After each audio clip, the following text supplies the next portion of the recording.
Construction worker wins lottery and deceives wife to avoid splitting the prize, but she finds out. The sun had barely risen when Jack woke up that Saturday morning.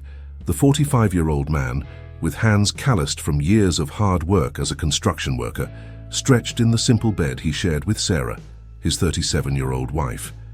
He looked to the side and saw that she had already gotten up, probably to start her chores as a housekeeper in one of the homes in the city's upscale neighborhood. Jack sighed, feeling the weight of years and financial difficulties that had always accompanied them. He got up slowly, his sore muscles protesting against the movement.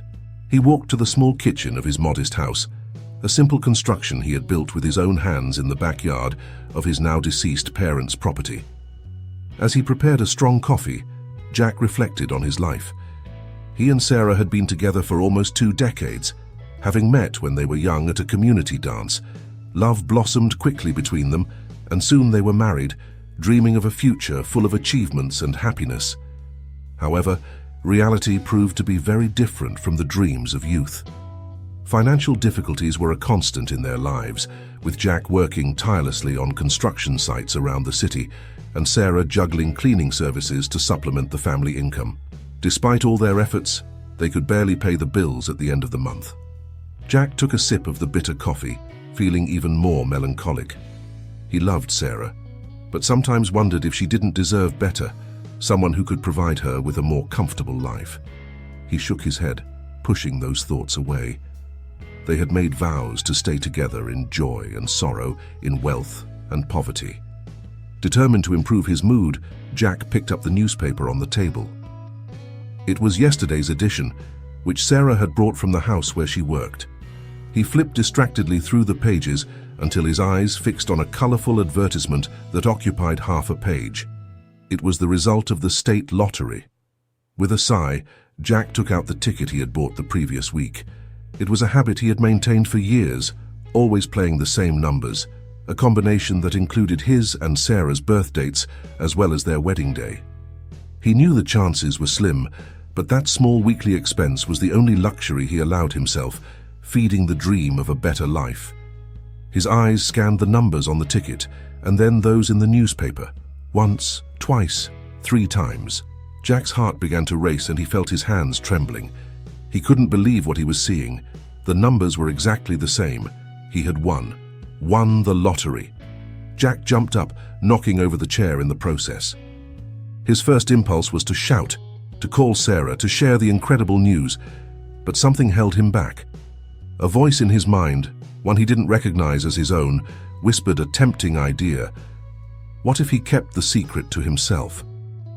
Confused by this unexpected thought, Jack sat down again, his hands still shaking as he held the winning ticket. The prize amount was astronomical, more money than he had ever dreamed of possessing.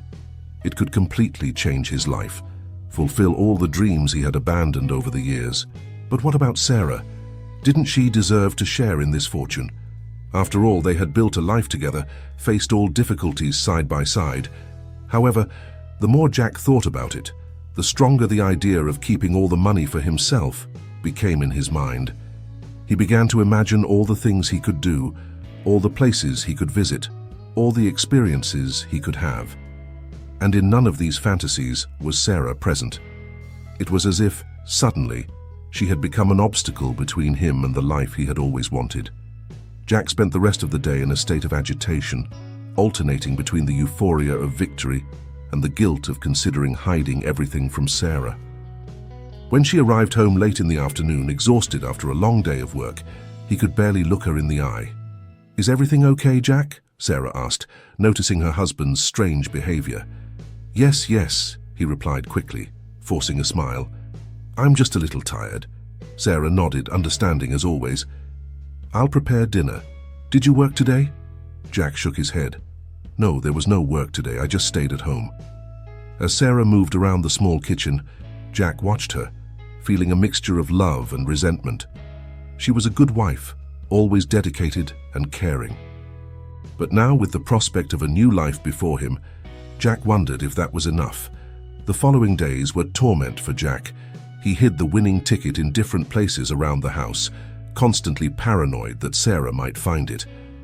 At the same time, he meticulously planned his next steps. Finally, after a week of indecision and internal conflict, Jack made his decision. One night, as they were eating dinner in silence, he took a deep breath and said, "Sarah, we need to talk." She looked at him, surprised by the serious tone of his voice. "What is it, Jack? Did something happen?" Jack avoided her eyes as he spoke. I want a divorce." The sound of a fork falling on a plate echoed through the small kitchen. Sarah looked at Jack, her eyes wide with shock and disbelief. "What, Jack? What are you talking about?" "I can't take it anymore, Sarah," he continued, the words rushing out of his mouth. "This life, this routine, it's not what I want anymore. We married too young, maybe it was a mistake." Sarah was shaking her head, tears starting to form in her eyes. "Jack, if there's a problem, we can solve it together. We've always faced everything together." But Jack was determined. He had rehearsed this moment countless times in his mind. "There's nothing to solve, Sarah. It's over. I want you to leave the house as soon as possible." "Leave the house?" Sarah repeated, incredulous. "But Jack, this house is ours. We built it together with our sweat and work." "The house is in my name," Jack responded coldly. "Legally, it's mine. You have a week to leave." Sarah covered her face with her hands, sobbing uncontrollably. Jack felt his heart tighten, but forced himself to ignore the pain he was causing. He had a plan and needed to follow it through to the end. "As for the division of assets," he continued, his voice trembling slightly, "I propose that each of us keep what is ours. No divisions, no complications." Sarah raised her face, her red and swollen eyes fixed on Jack. "How can you do this to me? After all these years, all our love." Jack looked away, unable to face the pain in his wife's eyes. "It's better this way, Sarah. For both of us." In the days that followed, the small house that was once a welcoming home transformed into a silent battlefield. Sarah, still incredulous at Jack's sudden change, alternated between moments of deep sadness and outbursts of anger. Jack, in turn, remained distant and cold, reinforcing his decision whenever Sarah tried to talk or understand what had changed. The news of the impending divorce spread quickly through the neighborhood. The residents, who for years had witnessed the couple's love and dedication, couldn't understand what had happened. Many tried to intervene, offer advice, or simply understand the situation, but Jack closed himself off more and more, refusing to give explanations. It was in this moment of deep despair that Sarah found an unexpected ally. Tom, the next-door neighbor. A man in his 40s, Tom had always been a discreet and kind neighbor, exchanging only cordial greetings with the couple over the years. Now, seeing Sarah's suffering, he decided to extend a helping hand. On a particularly difficult afternoon, when Jack's shouts echoed down the street demanding that Sarah leave the house immediately, Tom approached the gate. "Sarah," he called softly, "if you need a place to stay, my house is at your disposal." Sarah, with eyes swollen from crying so much, looked at Tom with a mixture of surprise and gratitude. "Thank you, Tom. I don't know what to say." "You don't need to say anything," Tom replied with a gentle smile. "Neighbors are for times like these, aren't they?" With a heavy heart, Sarah accepted Tom's offer. That same night, with only a few suitcases containing her personal belongings, she left the house that had been her home for so many years. Jack watched her departure from the window, his face a mask of indifference that hid the internal turmoil of conflicting emotions. At Tom's house, Sarah found not only a roof, but also an attentive ear and a friendly shoulder. On nights when the weight of sadness seemed unbearable, Tom was there, offering a cup of tea and words of comfort. It was during one of these night conversations that Sarah, between tears, confided, "I don't understand, Tom. Jack changed overnight. We were happy. Or at least I thought we were. How can someone change so much?" Tom, who was listening attentively, frowned. "It is strange, Sarah, especially considering that Jack doesn't seem to have another relationship or apparent reason for such a drastic change." Tom's words planted a seed of doubt in Sarah's mind. What if there was something more behind Jack's sudden decision? What if he was hiding something? In the days that followed, Sarah and Tom began to discreetly investigate. They observed Jack's routine, talked to neighbors and acquaintances, seeking any clue that could explain the sudden change in behavior. It was Tom who first noticed something strange. "Sarah," he said one day, "have you noticed that Jack is no longer going to work regularly? He used to leave early every day for construction sites, but now he spends a lot of time at home. Sarah nodded, thoughtful.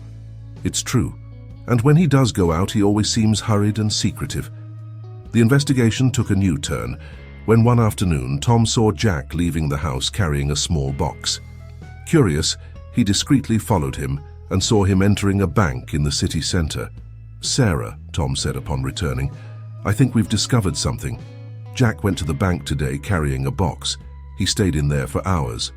Sarah's eyes widened with realization. Do you think that he's hiding money? Tom nodded gravely. It's a possibility. But where would this money come from? It was then that Sarah remembered something. The lottery ticket. Jack always bought a ticket every week. It was our little ritual. With this new information, the pieces of the puzzle began to fit together. Jack's sudden change, the unexpected divorce, the insistence on not dividing assets, everything pointed to a shocking conclusion. Jack had won the lottery and was trying to hide the prize from Sarah. But how can we be sure? Sarah asked, her voice trembling with a mixture of anger and disbelief. Tom thought for a moment before answering. The ticket. If Jack really won, he must be keeping the ticket somewhere safe in the house. Sarah shook her head, defeated. But how are we going to get in there? Jack changed all the locks. A determined gleam appeared in Tom's eyes. Leave that to me. I have an idea. In the days that followed, Tom carefully prepared his plan. He observed Jack's routine, noting the times when the house was empty. Using his skills as a former locksmith, a profession he had abandoned years ago, he managed to make a copy of Jack's house key. One afternoon, when Jack left in a hurry, probably for another visit to the bank, Tom decided to act. With his heart racing, he snuck into the house, with Sarah watching the street to ensure Jack didn't return unexpectedly. Tom meticulously searched each room, looking for any hiding place that might contain the precious ticket. It was in the master bedroom, inside an old dusty Bible on the bookshelf, that he finally found what he was looking for, a carefully folded lottery ticket. With trembling hands, Tom checked the numbers. There was no doubt it was the winning ticket from the state lottery, with an astronomical value printed in small letters in the corner. Quickly, Tom photographed the ticket with his cell phone and returned it exactly where he had found it. He left the house as quietly as he had entered, his heart still pounding in his chest. When he showed the photo to Sarah, she was in shock. I can't believe it, she whispered, tears of anger and disappointment running down her cheeks. How could Jack do this to me, after all these years together? Tom hugged Sarah, offering comfort. Now we know the truth. The question is, what will we do with this information? Sarah pulled away, wiping away tears with determination. We're going to give Jack exactly what he wants, she said, a gleam of resolution in her eyes. He wants a divorce without division of assets? Well, that's what he'll get. Tom looked at her, confused. But Sarah, what about the lottery prize? A cunning smile appeared on Sarah's lips. Jack made a crucial mistake. He insisted on not dividing the assets, thinking that this way he would keep all the money. But if we don't divide the assets, the lottery prize, which he won during our marriage, legally belongs to both of us. Tom's eyes widened with understanding. And if you sign the divorce agreeing not to divide the assets? Exactly, Sarah completed. The prize will stay with me, since Jack didn't declare it as an asset to be divided. In the days that followed, Sarah and Tom worked meticulously on their plan. Sarah consulted a lawyer, explaining the situation and ensuring that her strategy was legally sound. Meanwhile, Tom continued to monitor Jack's movements, making sure the winning ticket remained hidden in the house. Finally, the day came when Sarah and Jack met at the lawyer's office to finalize the divorce. Jack could barely hide his anxiety, clearly eager to conclude the process and secure his newly acquired fortune. Sarah, on the other hand, maintained surprising calm. When the lawyer presented the divorce papers, she read them carefully, focusing especially on the clause that established the non-division of assets. Is everything in order? Jack asked, his voice betraying a slight tremor. Sarah looked directly into the eyes of the man who had been her companion for so many years. For a moment, she saw a glimmer of the Jack she had known and loved, hidden behind the mask of greed and selfishness. But that moment quickly passed. Yes, everything is in order, she responded softly, picking up the pen. With a fluid motion, Sarah signed the divorce papers, sealing the end of her marriage, and, unbeknownst to Jack, securing her share of the lottery prize. As they left the office, Jack couldn't contain a smile of triumph. Sarah, in turn, remained composed, knowing that the true victory was yet to come. In the weeks that followed, Sarah and Tom waited patiently. They knew that Jack would eventually have to claim the prize, and when he did, their plan would come into action. The wait came to an end on a Wednesday morning. Sarah was having coffee at Tom's house when the phone rang. It was her lawyer with urgent news. "Sarah," he said, his voice laden with excitement, "Jack has just claimed the lottery prize. As we predicted, he didn't declare it during the divorce. Legally, half of that money is yours." Sarah felt a wave of conflicting emotions, relief, sadness, and a hint of satisfaction. "What do we do now?" she asked. "We've already filed a petition with the court," the lawyer explained. "The bank has been notified, and the money will be frozen until the judge makes a decision. But with the evidence we have, there's no doubt you'll receive your share." After hanging up the phone, Sarah looked at Tom, who had heard the entire conversation. "We did it," she said softly. Tom smiled, taking her hand. "You did it, Sarah. Your strength and determination made this possible." That night, as Sarah and Tom discreetly celebrated their victory, Jack faced his worst nightmare. Upon arriving home, eager to start his new life as a millionaire, he was greeted by a court notice informing him that the lottery prize had been frozen. Desperate, Jack called his lawyer, who gave him the devastating news. By not declaring the prize during the divorce and insisting on the non-division of assets, he had inadvertently ensured that Sarah was entitled to half the value. Jack spent the night sleepless, alternating between fits of rage and moments of deep regret. How could he have been so foolish? How did he let greed blind him to the point of betraying the woman who had been by his side for so many years? The next morning, news of the lottery prize and the divorce drama had already spread throughout the city. Jack could barely leave the house, ashamed and fearful of the reactions of neighbors and acquaintances. Sarah, on the other hand, found herself at the center of attention. Local reporters wanted to hear her story. Neighbors offered support and congratulations. But amid all the commotion, Sarah felt strangely empty. "This isn't how I imagined our lives changing," she confided to Tom one night as they watched the news talking about the case. Tom looked at her with understanding. "You still love him, don't you?" Sarah sighed deeply. "I don't know if it's love, Tom, but we spent so many years together. It's hard to simply erase all of that."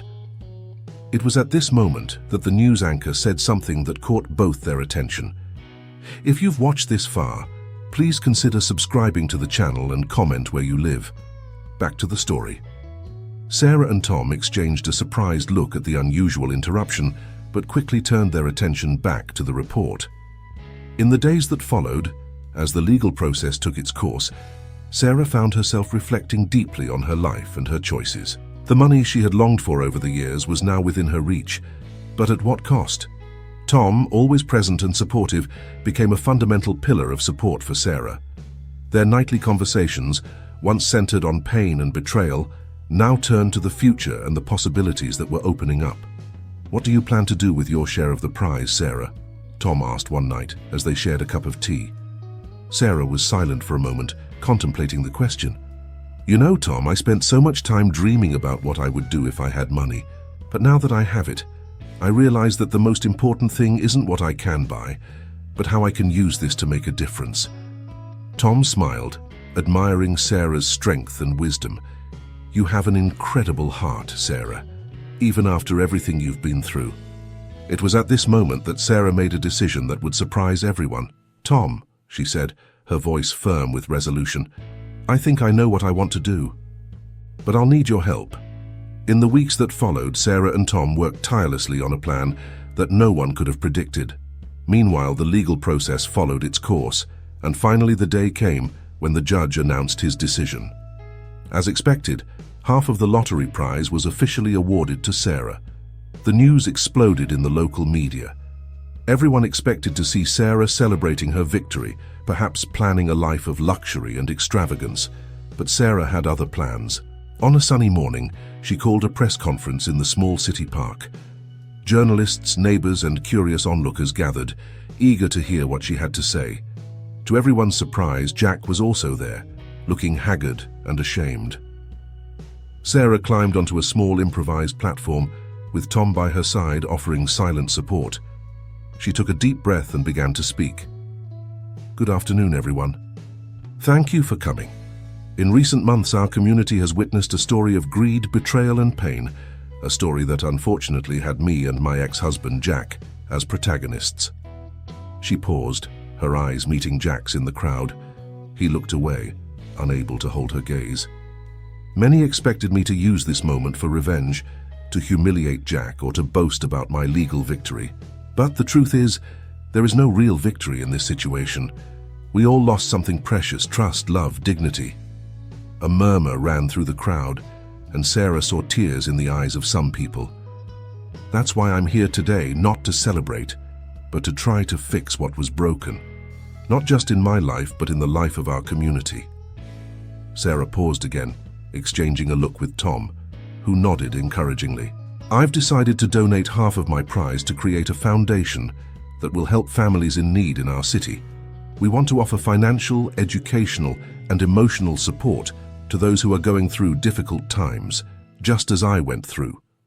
The crowd erupted in applause and exclamations of surprise. Sarah waited for the noise to die down before continuing. "But that's not all.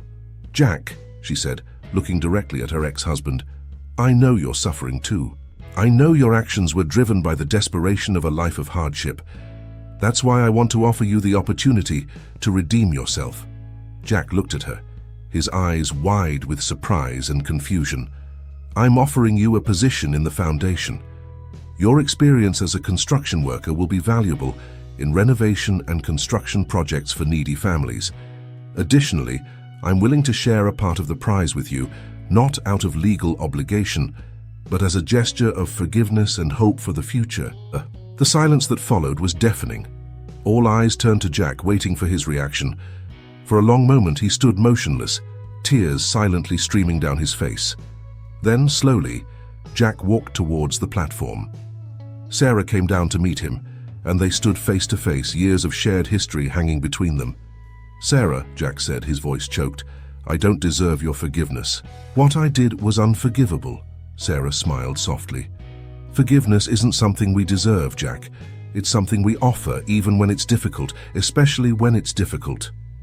Jack lowered his head, now sobbing openly. "I'm sorry, Sarah, for everything. I accept your offer. I'll do everything I can to redeem myself, to help others as you're doing." Sarah extended her hand, and Jack took it hesitantly. In that moment, they weren't ex-husband and ex-wife, nor victim and villain. They were just two people choosing forgiveness and compassion over bitterness and resentment. The crowd exploded in applause and shouts of approval. Journalists jostled to get the best photo of the moment, but Sarah and Jack barely noticed the commotion around them.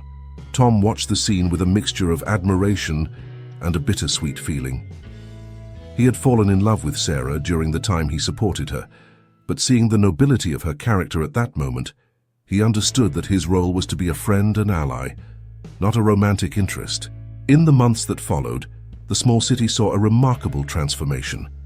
The Sarah Jack Foundation, as it became known, began working tirelessly to improve the lives of residents. Houses were renovated, scholarships were offered, and psychological support programs were implemented. Jack, true to his word, dedicated himself body and soul to the work of the foundation. His construction expertise proved invaluable, and gradually he regained the respect of the community. Sarah, in turn, emerged as a respected and beloved community leader. Her act of forgiveness and generosity inspired others to do the same, creating a wave of kindness that spread throughout the city. Tom remained a loyal friend and valuable advisor to both. Although his love for Sarah never completely disappeared, he found satisfaction in seeing the positive impact their joint actions had on the community. 1 year after the press conference that changed everything, Sarah, Jack, and Tom were sitting in the same park, watching children play on a new playground built by the foundation. "Who would have thought," Jack said, shaking his head with a smile, "that winning the lottery would lead us to this?" Sarah laughed softly. "Life has a funny way of surprising us, doesn't it?" Tom nodded, thoughtful. "The important thing is what we do with the surprises life brings us." The three sat in silence for a moment, reflecting on the journey that brought them here. a journey of pain, forgiveness, and redemption. You know, Sarah said finally, I think in the end we all won something much more valuable than money. Jack and Tom looked at her curious. We gained a second chance, she concluded, smiling. A chance to be better, to make a difference. As the sun set over the city, tinting the sky in golden and pink hues, the three friends remained there, united by an unusual story of loss and redemption. They had learned in the hardest way that true wealth is not in money, but in the connections we form, the lives we touch, and the good we choose to do, even when, especially when, it's difficult. And so what began as a story of greed and betrayal transformed into a testament to the power of forgiveness, compassion, and the human capacity to change and grow. The small city that witnessed this drama now became an example of how a community can come together and elevate itself, proving that sometimes, from the most unlikely situations, the most beautiful new beginnings can emerge. In the years that followed, the Sarah Jack Foundation continued to flourish, expanding its reach beyond the city limits. What began as a local assistance project became a model for social transformation, attracting the attention of other communities and even politicians and philanthropists from across the country. Sarah, with her natural compassion and newly discovered leadership ability, became the public face of the foundation. She frequently traveled, sharing her city's story and inspiring others to start similar projects in their own communities. Her charisma and sincerity touched hearts wherever she went, and soon she found herself being invited to national lectures and television programs. Jack in turn found redemption through hard work and tireless dedication to the foundation's construction and renovation projects. His skills as a construction worker, once used only to earn a living, were now the tool by which he built not just houses, but hope for needy families. Over time, he became a mentor to young people in the community, teaching them not only a trade, but also valuable lessons about integrity and second chances. Tom, always present as a pillar of support, took over the financial management of the foundation. His prudence and strategic vision were fundamental in ensuring that resources were used in the most efficient way possible, maximizing the positive impact on the community. In addition, he became a confidant for both Sarah and Jack, helping them navigate the emotional and practical challenges that arose in their new role as community leaders. As the years passed, the dynamic between the three evolved in unexpected ways. The friendship between Sarah and Tom, which once threatened to turn into something more, solidified into a deep and platonic bond. They discovered that their partnership worked best as friends and colleagues, complementing each other's skills in managing the foundation. Jack, for his part, underwent a profound personal transformation. The process of redemption led him on a path of self-knowledge and spiritual growth. He began practicing meditation and studying philosophy, seeking to understand the roots of his past actions and how he could become a better person. Curiously, it was this new version of Jack that began to reconnect with Sarah in a completely new way. No longer as husband and wife, but as two people who had gone through an extraordinary journey together and come out the other side stronger and wiser. 5 years after the fateful day Jack won the lottery, the city celebrated the foundation's anniversary with a large community festival. The park that was once the stage for the press conference that changed everything was now filled with stalls, music, and laughter. Sarah, Jack, and Tom were at the center of the celebrations, receiving thanks and hugs from countless residents whose lives had been touched by the foundation's work. In a quiet moment, the three retreated from the crowd and found a quiet bench under a large tree. "Look at all this," Sarah said, gesturing to the party around them. "Can you believe how much things have changed?" Jack shook his head, a serene smile on his face. "Sometimes it still feels like a dream. To think that I almost threw all of this away out of greed." Tom put a hand on Jack's shoulder. "The important thing is that you chose the right path in the end. We all make mistakes, Jack. It's what we do after them that defines who we are." Sarah looked at the two men beside her, feeling a wave of gratitude. "You know, I think the real miracle wasn't winning the lottery. It was how this money united us, transformed us." Jack nodded, thoughtful. "You're right, Sarah. The money could have completely destroyed us. Instead, it gave us the opportunity to become the best versions of ourselves." Tom smiled. "And not just us. Look around. This whole community has transformed. The three fell silent for a moment, observing the joy and unity that permeated the festival. Children ran and played, elderly people shared stories, young volunteers helped with various activities. It was a scene of harmony and prosperity that few would have imagined possible years ago. "You know," Sarah said finally, "I think we've learned a valuable lesson in all of this." "What's that?" Jack and Tom asked in unison. Sarah smiled, her eyes shining with emotion. "That true wealth isn't in the money we have, but in the good we can do with it. That forgiveness has a transformative power that goes beyond any amount of money, and that sometimes you need to lose everything to find what really matters." Jack took Sarah's hand, squeezing it gently. "You've always been the wisest of us, Sarah. Thank you for not giving up on me, on us." Tom observed the gesture with an understanding smile. Over the years, he had learned to find happiness in friendship and shared purpose without the need for romance. "So, what's next for us?" Tom asked, looking at the horizon where the sun was beginning to set. Sarah took a deep breath, a gleam of determination in her eyes. "I think it's time for us to expand even further. There are so many communities out there that could benefit from what we've learned here. We can create a model that can be replicated in other cities, maybe even in other countries." Jack nodded enthusiastically. "I agree. We have so much knowledge and experience to share now. We could train other people to start similar projects in their own communities." Tom, always the pragmatist, was already doing mental calculations. It will require a lot of work and planning, but with the resources we have and the network of contacts we've built, it's definitely possible. Sarah looked at her two companions, feeling a wave of affection and gratitude. "Then it's decided. This is just the beginning of something even bigger." At that moment, as the sky tinged with golden and pink hues, the three friends sealed their commitment with a group hug. They had come a long way since the day a lottery ticket threatened to destroy everything. Now, united by bonds stronger than any legal contract or romantic relationship, they were ready to take their mission to the world. As night fell over the party and the first stars began to dot the sky, Sarah, Jack, and Tom remained under the large tree, sharing stories, laughing at old memories, and dreaming about the future. They knew the road ahead wouldn't be easy, but they were ready to face it together.